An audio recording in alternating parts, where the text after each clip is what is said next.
दोस्तों, बहन के एसीपी बनते ही उसे मिला खतरनाक केस, जिसका मुजरिम कोई और नहीं, उसका सगा भाई था। क्या अपने भाई को सजा दिलाएगी या अपनी वर्दी से बेईमानी करेगी? चलिए जानते हैं इस कहानी में। दोस्तों, कहानी शुरू करने से पहले एक छोटी सी गुजारिश है। आप मेरी इस कहानी को कहां से सुन रहे हैं? दिल्ली, मुंबई, लखनऊ, पटना, दुबई, लंदन या कहीं और से? कृपया अपना नाम और जगह कमेंट बॉक्स में जरूर लिखें। ये मेरे लिए बहुत मायने रखता है। और हाँ, अगर आपने मेरा चैनल सब्सक्राइब नहीं किया है तो अभी कर लें, ताकि ऐसी ही रोचक कहानियां आपके पास पहुंचती रहें। शहर था भिलाई, छत्तीसगढ़ का एक जीवंत लेकिन सादगी भरा शहर। यहाँ एक छोटे से मोहल्ले सूरजनगर में एक साधारण सा घर था।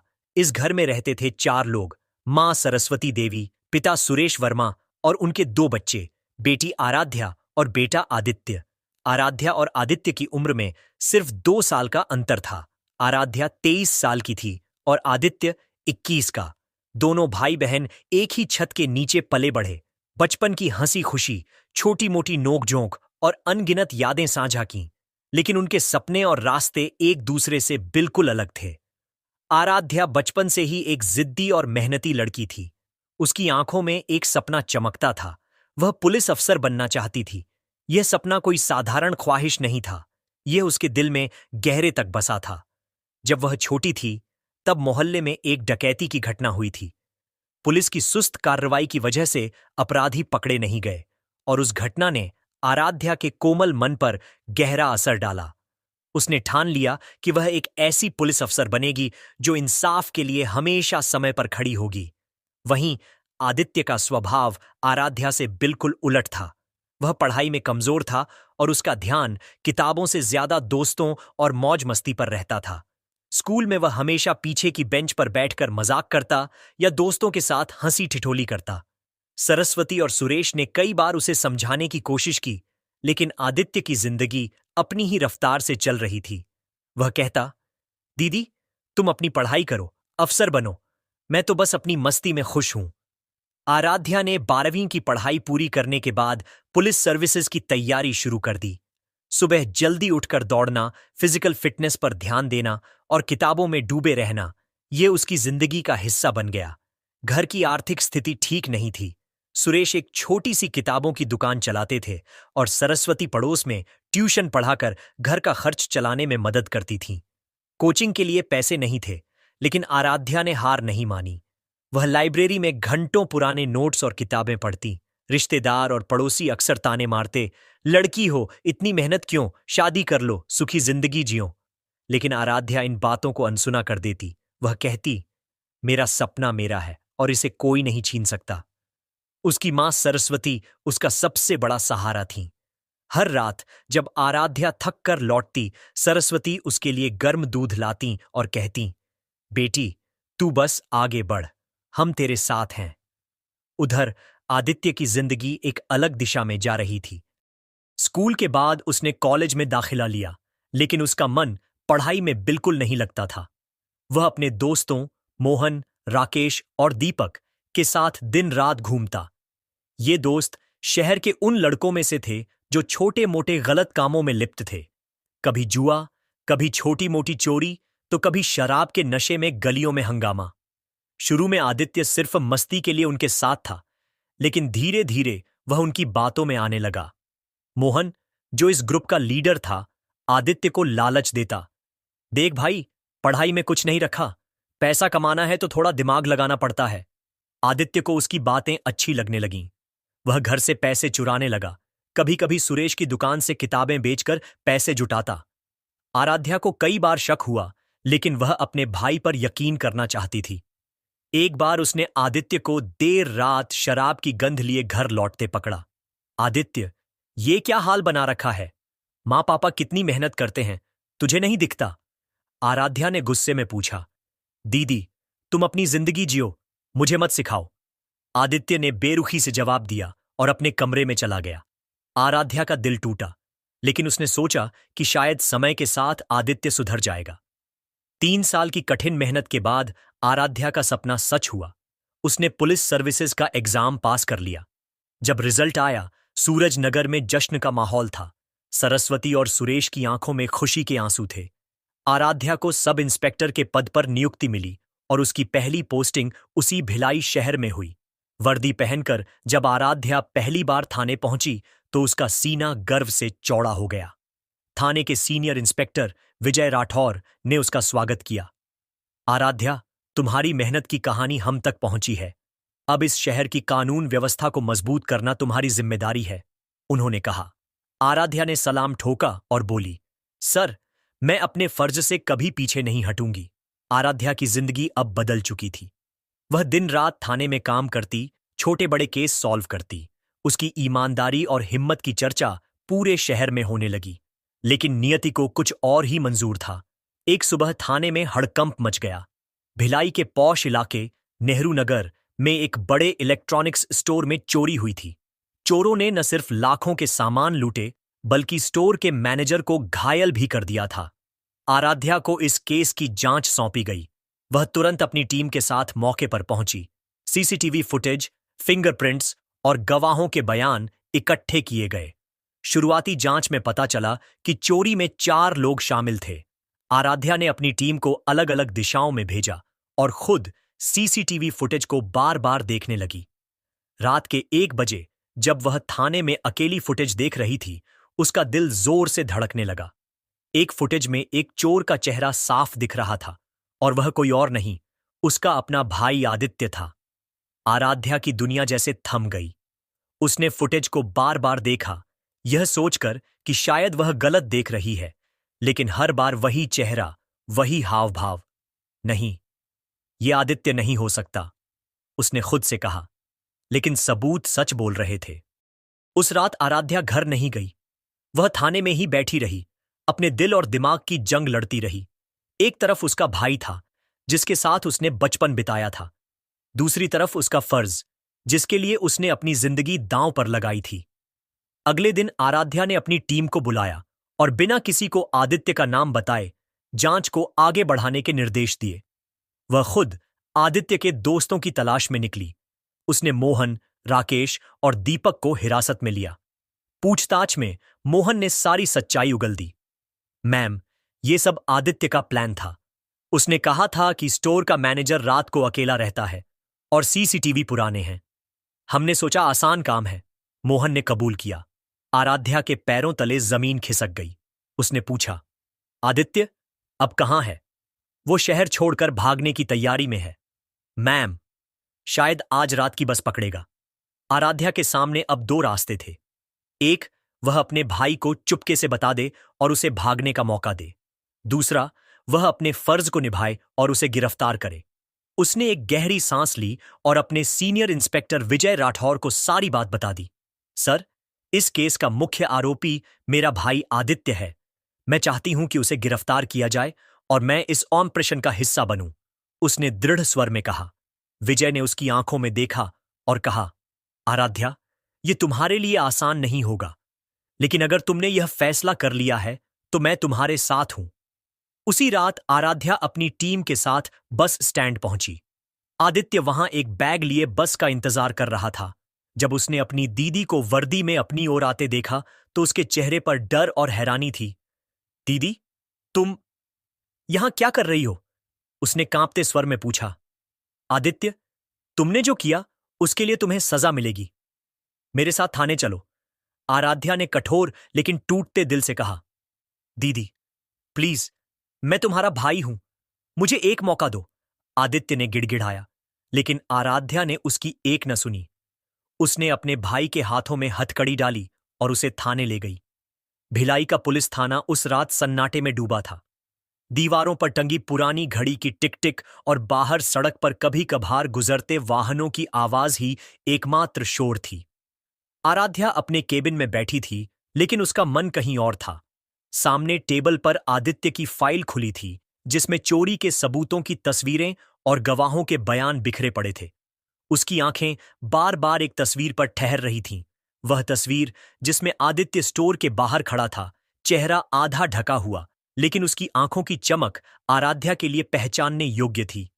थाने के लॉकअप में आदित्य बैठा था। उसका चेहरा उदास था, लेकिन उसमें गुस्सा और बगावत भी झलक रही थी। वह बार बार दीवार पर मुक्का मारता और बड़बड़ाता, दीदी ने मेरे साथ ऐसा कैसे कर दिया, मैं उसका भाई हूं। आराध्या ने उस रात अपने भाई से बात करने की हिम्मत नहीं जुटाई। वह जानती थी कि अगर वह आदित्य के सामने गई तो उसका दिल कमजोर पड़ सकता है, लेकिन एक पुलिस अफसर के तौर पर उसे मजबूत रहना था। उसने अपने सीनियर इंस्पेक्टर विजय को बुलाया और कहा, सर, मैं इस केस को पूरी तरह प्रोफेशनल तरीके से हैंडल करूंगी, लेकिन मैं चाहती हूं कि मेरे भाई के साथ कोई गलत बर्ताव न हो। विजय ने कहा, आराध्या, तुमने जो फैसला लिया है वह आसान नहीं है, लेकिन तुम्हारी ईमानदारी इस थाने का गर्व है। मैं तुम्हें भरोसा देता हूं कि सब कुछ कानून के दायरे में होगा।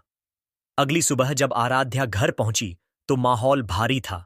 सरस्वती रसोई में बैठी रो रही थीं और सुरेश बाहर आंगन में चुपचाप बीड़ी पी रहे थे। आराध्या को देखते ही सरस्वती फूट फूट कर रोने लगी। आराध्या, तूने अपने भाई को जेल में डाल दिया, तेरा दिल कैसे माना बेटी? सरस्वती ने कांपती आवाज में पूछा। मां, मैंने सिर्फ अपना फर्ज निभाया। आदित्य ने गलत किया और उसे उसकी सजा मिलनी चाहिए, आराध्या ने जवाब दिया, लेकिन उसकी आवाज में दर्द साफ झलक रहा था।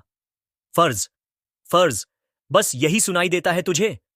वो तेरा छोटा भाई है आराध्या, तूने उसे बचाने की कोशिश भी नहीं की। सुरेश ने गुस्से में चिल्लाया। आराध्या चुप रही।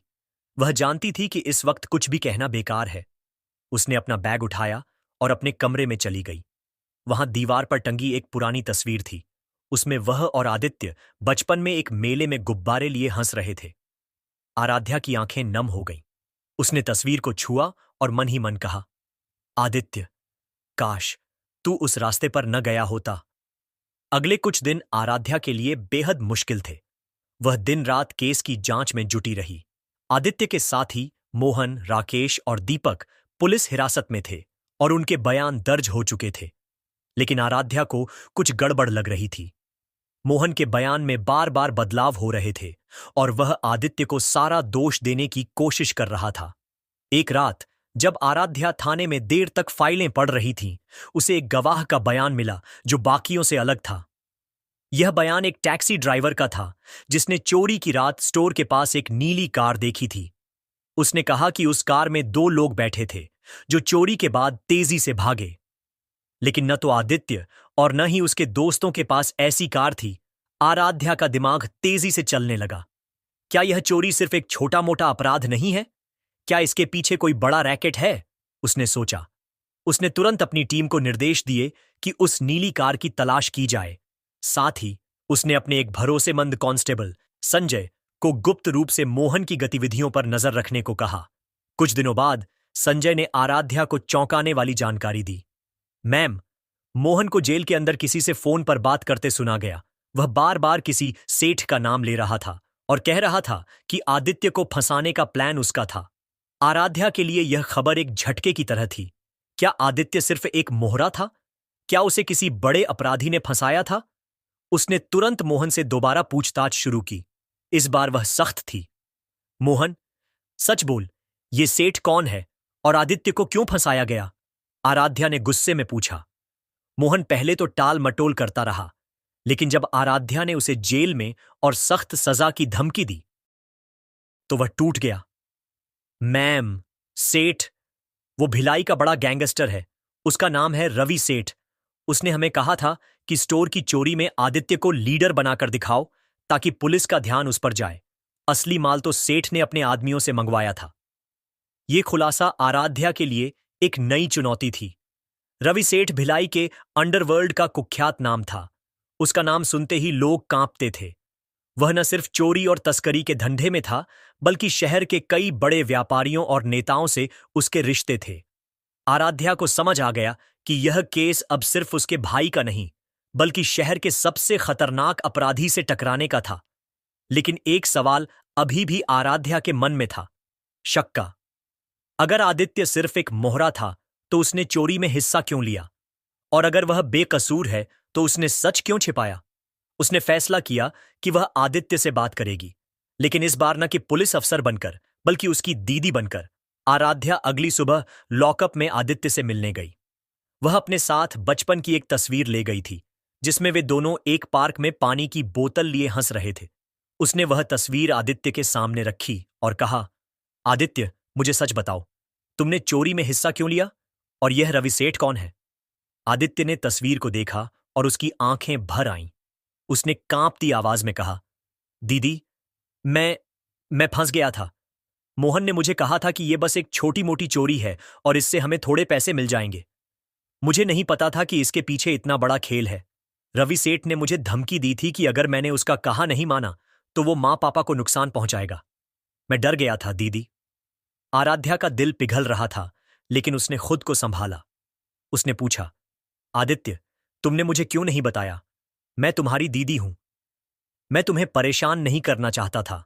तुम वैसे भी इतनी मेहनत कर रही थी और मुझे शर्मिंदगी भी थी।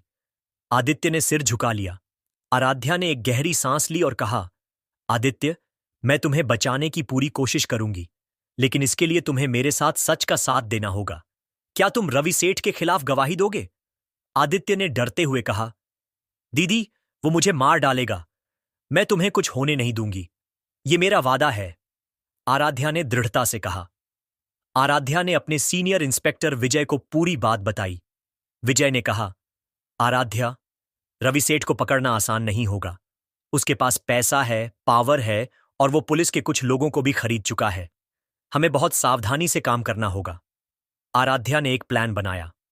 उसने पुलिस की एक गुप्त टीम तैयार की और रवि सेठ के ठिकानों पर नजर रखने के लिए अपने सबसे भरोसेमंद साथियों को चुना।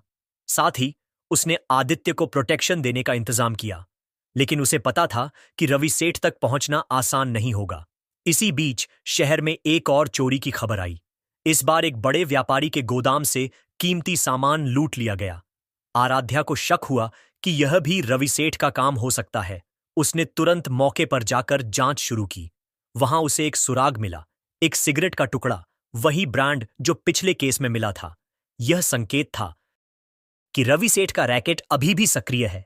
जब आराध्या रवि सेठ के एक ठिकाने पर छापा मारने की तैयारी कर रही थी, उसे एक गुमनाम फोन कॉल आई।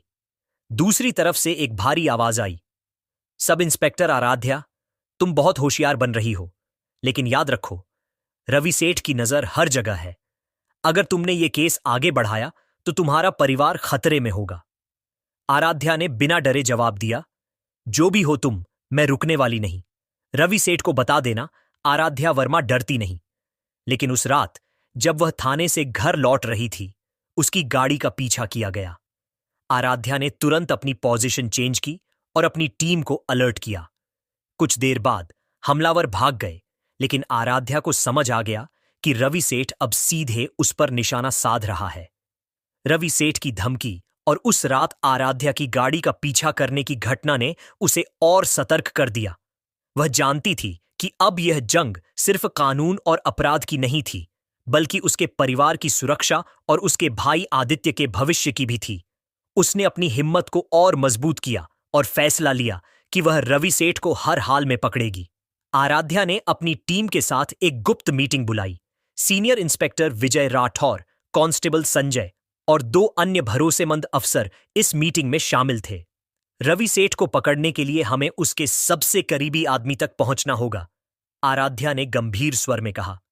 मोहन ने हमें बताया कि रवि सेठ का भरोसेमंद आदमी, जिसे वो टाइगर कहता है, उसके सारे ऑपरेशंस को मैनेज करता है। अगर हम टाइगर को पकड़ लें तो रवि सेठ तक पहुंच सकते हैं, विजय ने चेतावनी दी। आराध्या, रवि सेठ के पास पुलिस के अंदर भी कुछ लोग हैं। हमें बहुत सावधानी बरतनी होगी। कोई भी जानकारी लीक नहीं होनी चाहिए। आराध्या ने एक जोखिम भरा प्लान बनाया। उसने फैसला किया कि वह मोहन को पुलिस की हिरासत से छुड़ाने का नाटक करेगी, ताकि वह टाइगर तक पहुंच सके। यह खतरनाक था, क्योंकि अगर रवि सेठ को भनक लग गई तो आराध्या की जान खतरे में पड़ सकती थी। लेकिन वह तैयार थी। उसने अपने परिवार को पुलिस प्रोटेक्शन में रखवाया और अपनी मां सरस्वती से कहा, मां, मुझे थोड़ा वक्त दो, मैं आदित्य को इंसाफ दिलाऊंगी।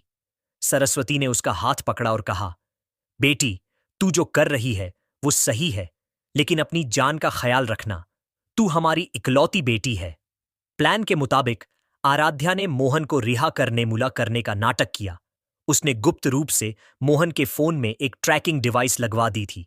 जैसे ही मोहन बाहर निकला, वह सीधे रवि सेठ के ठिकाने की ओर गया। आराध्या और उसकी टीम ने उसका पीछा किया। रात के अंधेरे में भिलाई के बाहरी इलाके में एक पुरानी गोदामनुमा इमारत में मोहन रुका। यह रवि सेठ का गुप्त अड्डा था। आराध्या ने अपनी टीम को चारों तरफ तैनात किया। अंदर घुसते ही उन्हें टाइगर और उसके कुछ गुंडों का सामना हुआ। एक जोरदार मुठभेड़ शुरू हो गई। गोलियां चलीं और धूल धक्कड़ के बीच आराध्या ने टाइगर को दबोच लिया, लेकिन तभी एक गोली आराध्या के बाएं कंधे को छूकर निकल गई। वह दर्द से कराह उठी, लेकिन हार नहीं मानी। टाइगर, अब कोई रास्ता नहीं बचा। रवि सेठ का सारा खेल खत्म, आराध्या ने लहूलुहान होते हुए कहा। टाइगर ने हंसते हुए जवाब दिया, तू बहुत भोली है आराध्या। रवि सेठ को कोई नहीं पकड़ सकता, वो पहले ही शहर छोड़ चुका है। लेकिन आराध्या ने हिम्मत नहीं हारी। उसने टाइगर के फोन से कुछ मैसेज और कॉल रिकॉर्ड्स बरामद किए, जिनमें रवि सेठ के विदेश भागने की योजना का जिक्र था। उसने तुरंत अपने सीनियर को सूचना दी और इंटरपोल को अलर्ट कर दिया गया। मुठभेड़ के बाद आराध्या को अस्पताल में भर्ती किया गया। उसका कंधा जख्मी था, लेकिन उसकी हिम्मत अभी भी बरकरार थी। उधर टाइगर की गिरफ्तारी और उसके बयानों से पुलिस को रवि सेठ के रैकेट के बारे में कई अहम सुराग मिले। आदित्य को अब कोर्ट में गवाही देने के लिए तैयार किया गया। अस्पताल के बिस्तर से आराध्या ने आदित्य से बात की। आदित्य, ये तुम्हारा मौका है। सच बोलकर तुम न सिर्फ खुद को बचा सकते हो, बल्कि उन तमाम लोगों को इंसाफ दिला सकते हो जिन्हें रवि सेठ ने लूटा। आदित्य ने अपनी दीदी की आंखों में देखा और कहा, दीदी, मैंने बहुत गलतियां की, लेकिन अब मैं पीछे नहीं हटूंगा। मैं गवाही दूंगा। कोर्ट में आदित्य की गवाही ने सबको चौंका दिया। उसने न सिर्फ चोरी की रात की पूरी कहानी बताई, बल्कि रवि सेठ की धमकियों और उसके रैकेट के बारे में भी खुलासा किया। टाइगर के बयानों और पुलिस के सबूतों ने आदित्य की बात को पुख्ता किया। कोर्ट ने आदित्य को चोरी में शामिल होने के लिए 2 साल की सजा सुनाई, लेकिन उसकी गवाही के कारण उसकी सजा में रियायत बरती गई। रवि सेठ को कुछ महीनों बाद सिंगापुर में इंटरपोल ने गिरफ्तार किया। उसका रैकेट ध्वस्त हो गया और भिलाई में कानून का डर फिर से कायम हुआ। आराध्या की चोट अब ठीक हो रही थी। वह अपने घर लौटी, जहां सरस्वती और सुरेश उसका इंतजार कर रहे थे। सरस्वती ने उसे गले लगाया और कहा, बेटी, तूने जो किया वो कोई साधारण इंसान नहीं कर सकता। हमें तुझ पर गर्व है। सुरेश, जो अब तक चुप थे, बोले, आराध्या, मैंने तुझे गलत समझा। तूने आदित्य को सजा दिलाई, लेकिन साथ ही उसे सही रास्ते पर भी लाई। आराध्या ने आदित्य से जेल में मुलाकात की। आदित्य ने कहा, दीदी, मैं अपनी सजा पूरी करूंगा और जब बाहर आऊंगा तो एक नई जिंदगी शुरू करूंगा। तुम्हारी तरह मैं भी कुछ बनना चाहता हूं। आराध्या मुस्कुराई और बोली, आदित्य, मैं तुम्हारा इंतजार करूंगी। भिलाई के लोग आराध्या की हिम्मत और ईमानदारी की मिसाल देने लगे। स्थानीय अखबारों ने उसकी कहानी छापी और उसे भिलाई की शेरनी का नाम दिया गया। आराध्या ने अपनी ड्यूटी फिर से शुरू की, लेकिन अब उसका मकसद सिर्फ अपराधियों को पकड़ना नहीं था। वह चाहती थी कि शहर के नौजवान गलत रास्ते पर न जाएं। उसने स्कूलों और कॉलेजों में जाकर बच्चों को प्रेरित करना शुरू किया, खासकर उन लड़कों को जो आदित्य की तरह गलत संगत में फंस सकते थे। आराध्या की कहानी ने भिलाई में एक नया माहौल बनाया। उसकी हिम्मत और ईमानदारी ने न सिर्फ अपराधियों को सबक सिखाया, बल्कि समाज में एक सकारात्मक बदलाव भी लाया। आदित्य जेल में अपनी सजा काट रहा था, लेकिन उसने वादा किया था कि वह एक नई शुरुआत करेगा। सरस्वती और सुरेश अपने बच्चों पर गर्व करते थे, आराध्या की हिम्मत पर और आदित्य के सुधरने की कोशिश पर। यह कहानी हमें सिखाती है कि रिश्ते अनमोल होते हैं, लेकिन जब बात इंसाफ की हो तो फर्ज को पहले रखना पड़ता है। आराध्या ने अपने भाई को सजा दिलाई, लेकिन साथ ही उसे एक बेहतर इंसान बनने का मौका भी दिया। कानून और इंसाफ के सामने कोई रिश्ता बड़ा नहीं होता, लेकिन प्यार और विश्वास से टूटे रिश्तों को जोड़ा जा सकता है।